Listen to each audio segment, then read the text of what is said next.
국회가 513조 원 규모의 내년도 슈퍼 예산안 심사에 들어갔습니다. 문재인 대통령은 국회를 찾아 재정의 적극적인 역할이 중요하다며 확장 예산의 필요성을 강조했습니다. 이 내용은 김원진 기자와 함께 알아보겠습니다. 김 기자, 네. 예산안 심사에 앞서서 문 대통령이 시정연설을 했죠. 네, 어제 국회를 찾은 문재인 대통령은 20대 국회가 민생 국회로 평가받기를 기대한다 이렇게 말했는데요. 경제 상황이 엄중하다며 과감한 재정이 대외 충격의 방파제가 되고 또 경제 활력의 마중물이 될 것이라고 강조했습니다. 문 대통령은 또 정부가 최근 2년간 세수 호조로 국채 발행 규모를 당초 계획보다 28조 원 축소해서 재정 여력을 쌓았다면서 확장 예산은 선택이 아닌 필수라고 밝히기도 했는데요. 한번 들어보시죠. 네.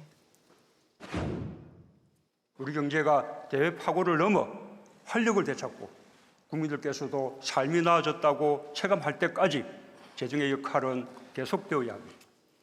네, 문 대통령은 내년도 예산을 어떤 방향으로 쓸지도 설명했다면서요? 그렇습니다. 문 대통령은 지난 2년 반 동안 재정의 많은 역할로 혁신적 포용국가의 초석을 놓았다면서 우리 경제의 혁신의 힘을 더 키우겠다고 밝혔는데요. 예.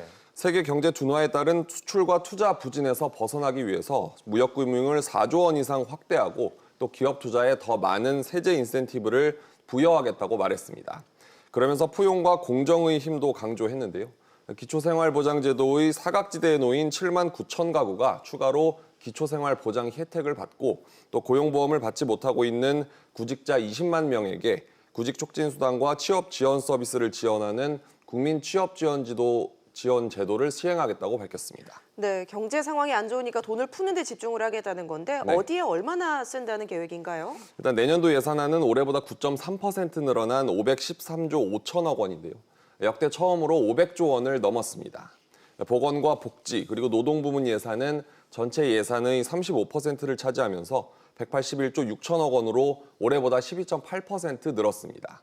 연구개발 예산은 24조 1천억 원, 그리고 산업과 중기, 에너지 예산은 23조 9천억 원이고요. 사회간접자본 예산은 22조 3천억 원입니다.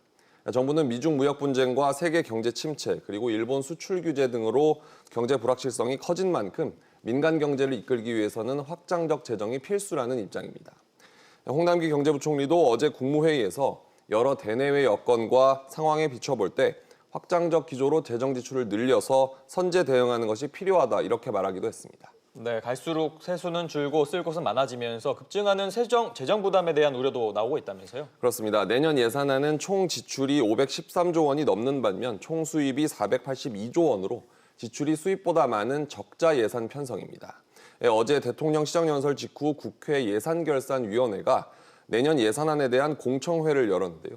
예결위 한국당 간사인 이종배 의원은 사상 최대의 적자 국채를 찍어내고 또 통합 재정 수지도 적자로 돌아선다며 재정 위기의 빨간불이 들어왔다고 비난했습니다.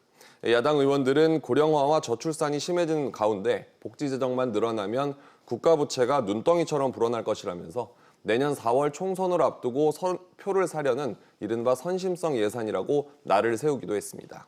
이에 대해서 여당 의원들은 확장적이고 적극적인 재정 운영 기조를 강화해야 할 정도로 정책 환경이 변했다면서 경기 침체와 하방 위험을 극복하기 위해서는 적극적인 재정 운영이 불가피하다고 맞섰습니다.